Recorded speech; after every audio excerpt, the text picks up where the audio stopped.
gonna be completely transparent. I'll be in the bathroom, just, saying things out loud. Most of my things that I write, I do have a lot of pauses in between to be able to give like depth to everything I say. It's interesting how like it came full circle for me to want to be able to incorporate music along with the flow of poetry and trying to figure out what's the most common issue, so that you can kind of work through things at a time. But I say that's the most challenging, but also kind of the most necessary thing that we need to do is being able to hear from all different people with different perspectives of what they. Hello, folks, and welcome back to SHEcago Talks, the very special series where we highlight womenists in Chicago who are making notable strides and impacts in their respective fields. I am your host, Kiera, and shout out to our show's producer, Jovan. Thank y'all for being here. Let's give it up, y'all. All right, so we are going to jump on in and not waste no time. I'm very excited to introduce our guest for today.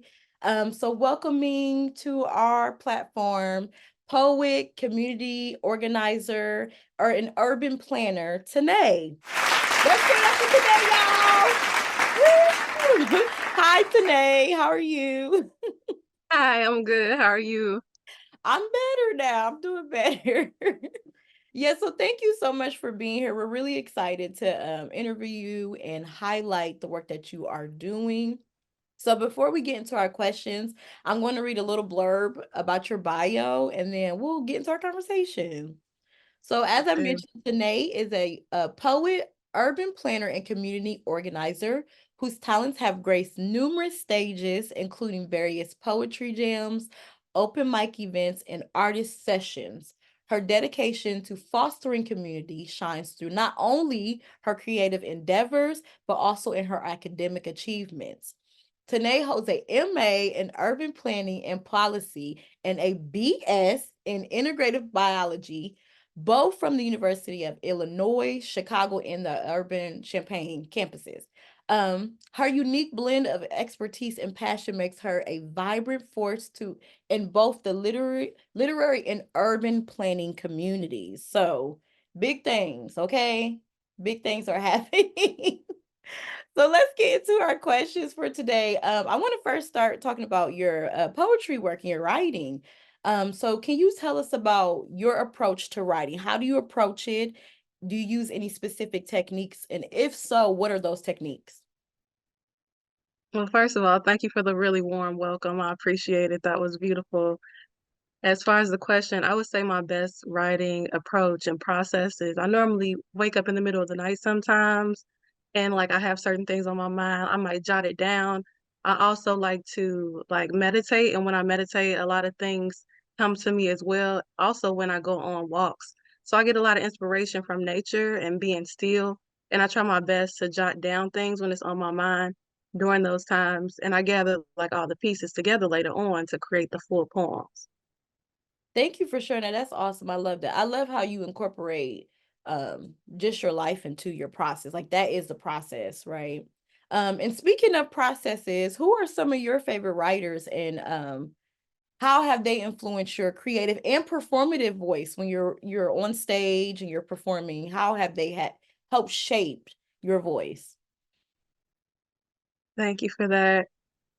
Yeah, so some of my favorite writers who are also poets are Alicia Harris, Rudy Francisco. I followed their journeys for over a decade now. Mhm. Yeah, way over a decade now. And Alicia, she kind of plays on imagery, her faith, life experiences, and the unfair world that we are in at sometimes, and also the different depths of love. Rudy, he does a lot of stuff around self-love, the journey that he's on, and metaphors, and like has a lot of good wordplay around nature and how it relates to our qualities. And I think they both like write a lot of things around the complexities of the world, the power of embracing our humanness, and yet that there's still beauty in all of that. And Mhm. the passion that they give when they deliver is just so profound. Like I can't even put it into words. That's awesome. So talk a little bit more about like your performative voice. Like, do you have any things that you do, any techniques prior to performing? Yeah, what's interesting is that like before performing, I'm one of them, I'm gonna be completely transparent. I'll be in the bathroom, just, saying things out Yeah. loud, being able to run things back. As far as performative, I think I have most of my things that I write, I do have a lot of pauses in between to be Mm. able to give like depth to everything I say. And it normally has like a rhythm around like music. I'm starting to ingrain a lot of music, which I really am grateful for, into my poetry and work. Though I'd say those are two of the things. One day, we'll all figure it out that most of us have pain, that we're all connected through our purpose and our gifts. We are united to create a safe space and ground for healing, to be found and seen and heard, to experience and feel. Come and overcome our deepest fears. Vulnerability is our greatest strength. So let's shift gears a little bit and talk about your urban planning work. So yeah, talk a little bit more in depth about like how you got into that, and what a day in the life of that work looks like.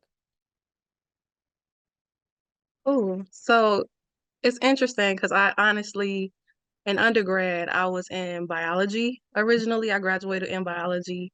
And then towards the end of my years in undergrad, I was like, oh, okay, like I started to connect with the community that I was at the university with, like the community that was around the university. And I saw a lot of different like tensions between like the people who go to the university and the people who live in the town. I attended like some different like community meetings, and I was like, I feel like there's a way to like that everybody could kind of like get a sense of like benefit here and for there to be like a resolution. And then I found out that urban planning, like with community development, leading different conversations as being one of the part of urban planning, that could be a route that I could go in. Mm. I did work for like a year in a lab before I started to go back to grad school for urban planning. But when I found out urban planning has like different sectors, like helping out with economy stuff, with community development, with environmental stuff or transportation, I was like, this is so open, and that's what I love about it, that you Mhm. can kind of like hop into any of those sectors and help. And yeah, I went back to grad school, and it's been a really beautiful journey. I've kind of been in different sectors of urban planning that I could talk about a little bit too. Yeah, would you definitely give us a little bit more insight about the different sectors you've worked in? Yeah. Yeah, so one of the sectors I worked in was kind of around like building architecture or providing actually helping organizations to have funding for their buildings and architectures and also programming, which was really cool. And the placement of, and the second thing that I did was like around the placement of things in communities, such as like satellites or something, basically making sure that people were up to code to have those things in their communities or that they could. And now I'm currently working with people to be able to hear what community needs are and issues and being able to find resources or connections to help provide them. Along with that, we do a mutual aid where we give out food every 2 weeks. So we try to put together like helping people socially, economically by doing workshops, presentations, fun community activities like parties and political education, and also being able to provide folks with affordable, accessible food as well. That's really, really awesome and very commendable work that our communities need. Can you talk a little bit about like what's the most challenging thing about urban planning work? I say the most challenging, but then also on the same flip of the coin, like a beautiful thing is like being able to like hear all the different perspectives, like gathering the different perspectives from all the folks about what issues are, trying to figure out what's the most common issue, so that you can kind of work through things at a time. But I say that's the most challenging, but also kind of the most necessary thing that we need to do is being able to hear from all different people with different perspectives of what the issues are and try to pinpoint what a common issue is to work through. Absolutely. And you talked a little bit earlier about your process and how nature plays a role in your work, and obviously with community planning and urban work, that the aspect of like nature and environment comes up. Um, so I want to ask you too, how does your urban planning work influence your poetry work and your artistic work, and vice versa?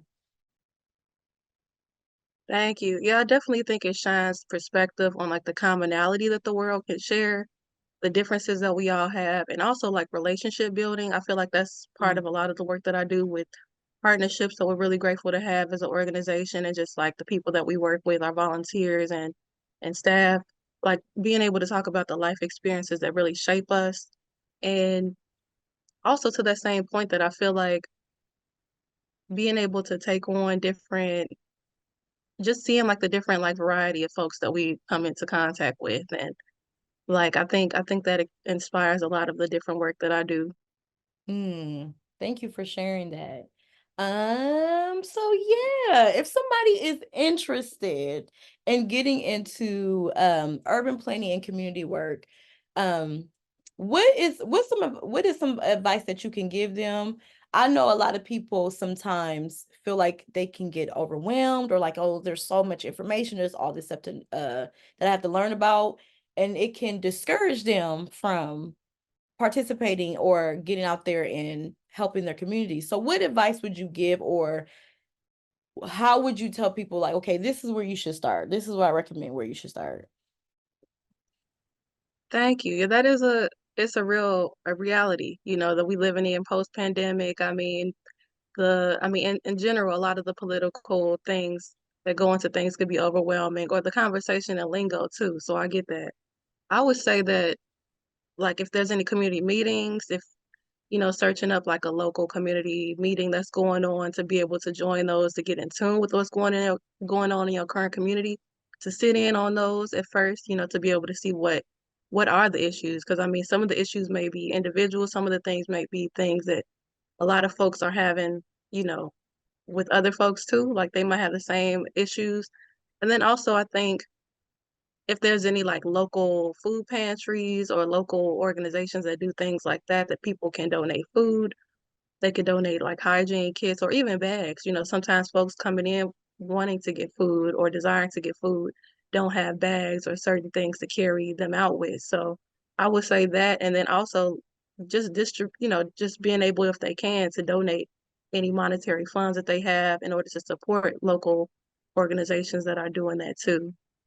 I think it's multi-layered though, but I think sitting in on a meeting, Mm-hmm. to figure out what things are, or just like searching up like organizations around you and seeing what they're doing, and Absolutely. asking them how they could have any additional support too outside of what I said would be some good ways that they could do it. Absolutely. Thank you for sharing that. And I think I love that you brought up too about donating as well. And I know sometimes we're like, I don't have no money to donate nothing, but even $5 or like whatever you can give, that's a way that can be helpful to donate from home. Because I know some people too feel like, oh, I don't have the time to do those things. So like you said, like donating things, dropping food off really quick on your way to work, or finding things, maybe even, posting on your social media. Those are other ways that you can start getting involved in your community if you can't go out and volunteer. And it may influence more people to go out and volunteer as well. So thank you for sharing that. Um, to get back a little bit into your creative work, you have some published writing. Can you talk about your published writing, and maybe even your last work? Like, what was the direction? How did you structure it? And even to like the whole talk about how, like, your process with publishing, because I think that is very hard for some writers. They can get discouraged about like the logistics of publishing. So can you talk to us a little bit about your process with that? I appreciate that. Yeah, so really grateful for it. Back in 2020, I self-published Joy and Contradictions. Mhm. It's a poetry book that has about, I think, 30 or something odd poems, all about like growth, self-love, different relationships, family relationships, friendships, relationships in general.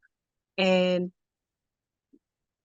yeah, just like about the accountability aspect of all of that, like how there's two different sides to everything, and also the beauty of being able to like heal like as a community and also heal individually. I say my process with that is a good question. I was leaning towards in between, back and forth, of like going with like publishing with someone or doing it myself. Mhm. And I realized that like it's a lot of the stuff that I created would be able to keep its originality if I did self-published work, including like the cover, which one of my friends and my family friends was able to help me to make. So I think going with self-publishing is this website that I could share later on. I don't know why it's escaping my mind right now, but it Mm. allowed me to kind of break down like the layout of the whole book and be able to work through things individually. And I think that I also shared my book with some different poets that I know that I already had self-published so that they could give me feedback about how it is and like about the wordplay of it and even about like the choice of like the cover of my book, how Mhm. we kind of correlated to the stuff that was inside. So yeah, I would say that Love that's that. something that I really appreciate about being able to self-publish because you could keep all of the things that you really value about the work and not have to kind of like deliberate about what to keep and what not to keep based off like what the public may favor more, you know? Right, absolutely. And speaking of public too, what was the process with marketing? So I also do some creative writing as well. And I had a series that I was interested in turning into like this postcard book. And one conversation I had with the book publisher, we talked a lot about marketing and like, pricing and how to make sure that my community has access to my work. So can you talk a little bit about your process with marketing? And how did you decide, like, I want it to be this way so that, this group of people or as many people as possible can have access to my work? Thank you for that. I appreciate it. So, as far as marketing, that's something that I'm constantly working on, to be Yeah. honest. I used to do like a lot, I used to promote my stuff on Instagram through ads and things like that, or pay for that sometimes. And now, as far as like marketing, I think I try to do mostly like me going to different like pop-up events to sell my books and things like that, or going to networking women events or networking events in general to share like what I'm doing with other folks and make contacts that way. I think they both work, but I think that they, not having to rely on one thing specifically is really nice to rely on word of mouth and in person as well as online marketing and ads and stuff like that. And as far as the pricing, like I order my stuff by bulk through this website that does the self-publishing. And then I'm really grateful for it. It's like more affordable that way to buy it in bulk. And then I just kind of put my own like price tag on it to be able to make some type of profit, a little bit more than what I pay for it, buying it in bulk per book. Absolutely. Thank you for sharing that. Another quick question I want to ask too, because we didn't talk a little bit about like the music aspect of your work. You have a SoundCloud page. So can you talk about what that looks like for you as a spoken word artist and how you decide to incorporate music into your practice? Mm. Ooh, thank you. Yeah, so music b- music first of all is my first love. My dad and my grandma singing, like that was something that I grew up with, and also like in high school I was in choir. So it's interesting how like it came full circle for me to want to be able to incorporate music along with the flow of poetry, and even now starting to want to get back into singing as well as like doing poems at the same time simultaneously. Mhm. I would say that as far as, yeah, the SoundCloud, thank you for shouting that out. It's definitely some stuff over there that I'm really grateful to be doing. And also did with a spoken word album that is on Bandcamp right now. That's called The Stories That We Tell Ourselves. Shout out to Jovan as well for helping with that, as well as all the other, as well as all the wonderful musicians that I've collaborated with that made it a wonderful process as well.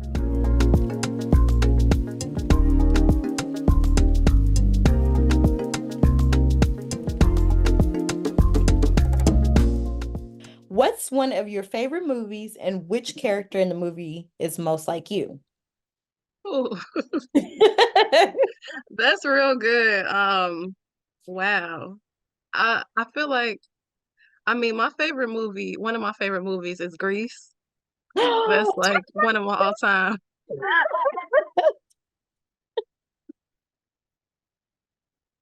As far as character goes, uh I would the main character, um, I should know her name. I should know her name. But the main Sandy. character, yes. Yeah, when I was in high school, I was very much so like of a I mean, I still can be to a certain point, but very like shy or like, a little more timid. Yeah, until I was like a senior or a junior. So yeah, I would say that. Okay, I guess I'll play too. So one of my favorite movies, well, actually my favorite like rom-com movie is Brown Sugar.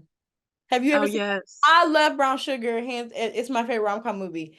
As far as what character is most like me, I don't really think any of the characters are most like me.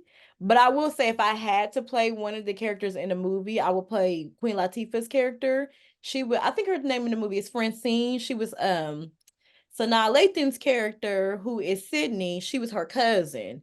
And what I will say one thing about her character that is like me is she's very honest.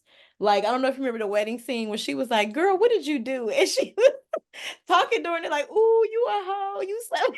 It's one of my favorite scenes because it was funny, but also she was being honest too. Like, if you love this guy, like, won't you go after it? If why not try it out and see what happens? So yeah, that's one of my favorite movies. I love it. Okay, let's do That's a other. good movie. I love brown sugar. Oh my goodness. Love it, love it, love it. Okay, what other questions do we have? Okay, here's one. What are three of your favorite foods? Hmm. I love me some Middle Eastern food. Um, I love tacos and I love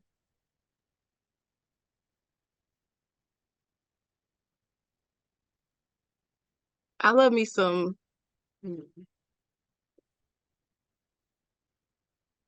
I say gyros or gyros. Some people, Yeah. depending on how they like to say it. Right, right, right. Yeah, so even though I'm still Midwestern, but I'm originally from Columbus, Ohio, we used to say gyros. And so then when I moved to Chicago and I would hear gyro, gyro, and I was like, oh, that's not how we said it. But yeah. What are three of my favorite foods? Well, I would say I love seafood. I love Asian cuisine. And I do love soul food, but of course try not to eat it like that because, but it's good. It's good. A fact, a fact. I was gonna throw that in there, but I felt like that might be a given. Right, that is true. It's just our stuff. All right, let's see what other questions we have. Hmm. Okay, if you had one extra hour of free time a day, how would you use it? Ooh.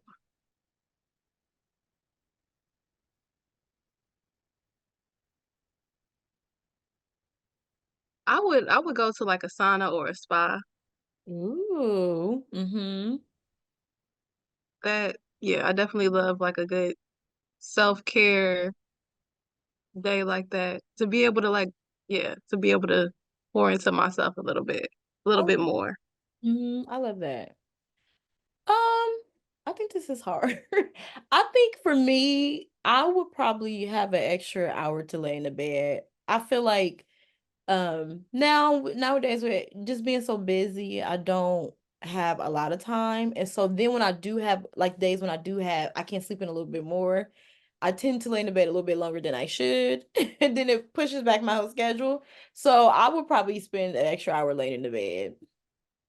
Okay, That's let's do real. it. Yeah. I'm like, I just want to lay in the bed and do nothing like miscellaneous activities. Okay, let's do one more. There's a lot of questions. I don't know which one to do. Oh, yeah. I want to do this one. So, if you could host a talk show, who would be your first guest? Ooh.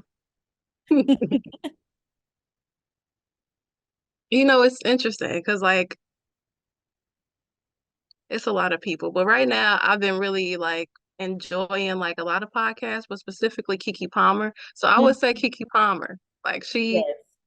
to me is so genuine. Like pure-hearted, really kind, and like absolutely hilarious. Like I feel like we would have so much stuff to talk about. Yeah. I love that. Kiki Palmer, oh, she's everything. Love her. Oh, this is so hard. Who, okay, if I could host it. So I would say this too. If I could host like a specific, even though I'm hosting this show, outside of this show, I would definitely want it to be kind of like a lounge thing where we're like maybe sitting on beanbag chairs or something. Um, I think one of my first guests may be one of my favorite rappers, JID. I love him so much. I think he's like a really cool, interesting, weird black boy, and I love weird black boys. So I would love the challenge to try to ask him like really interesting questions. Um, just about like, just pick his brain a little bit about like just daily things like what's your morning routine or something. I don't know, something. So yeah, it's one of my favorite rappers. And I would love to have a conversation with him. That's what's up. He is a good rapper. Isn't he that one everybody had that challenge too with the ceiling Oh, the challenge? surround sound. Yeah, that was Yeah. him. Yeah.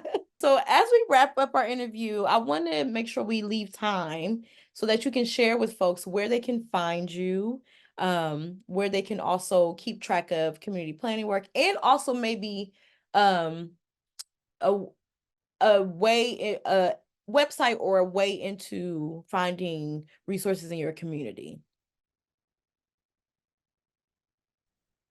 All great questions. I really appreciate it, seriously. So if anyone wants to be able to get the book, you can find the book on my website at tanaespeaks.com dot company dot site.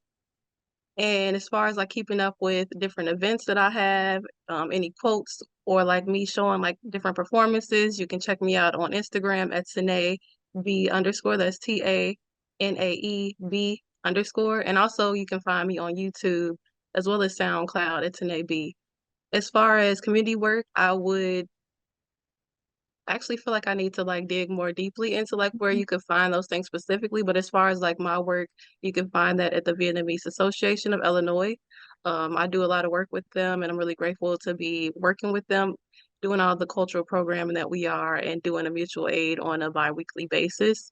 I would say like yeah, starting off with Google, and also it's a list of like mutual aids in every community area if you search on Google, and it'll tell you what community areas like have a mutual aid where they're giving out food. So I think that's somewhere that people could start too.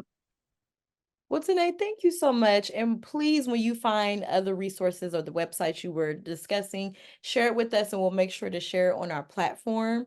I so enjoyed this. You're amazing. And I learned more about your work and what you do. And I'm grateful that we have people like you in our communities who can uplift us and also from an artistic perspective, which I think makes a huge difference in approaching community work. So thank you so much. Any last thoughts or words that you want to share before we wrap up? I'm just really grateful to be able to have this opportunity. Y'all both inspire me so much. So to be able to be on this platform and like share a little bit about what I do is just really brilliant. Like, and I'm really thankful for it. And yeah, shout out to everybody out there who is, an artist, a woman, an entrepreneur, just artists in general. I know it's so, challenging at times to stay motivated. And I think platforms like y'all help to show that like everybody is like still trying and doing their thing. So thank you. Yes, and we are very grateful to support uplifting and sharing your stories and the work that you do with people out there because everybody doesn't know and they need to know. So thank you all for tuning in. We hope that you enjoy our conversation with Tanae today. Please keep up to date on all interviews and information, other information that the artists and women that we interview have to share. We'll make sure that we include that on our platform so you have access to those. Thank you all. Be blessed. Take care. Thank you again, Tanae. And we out. That's a wrap.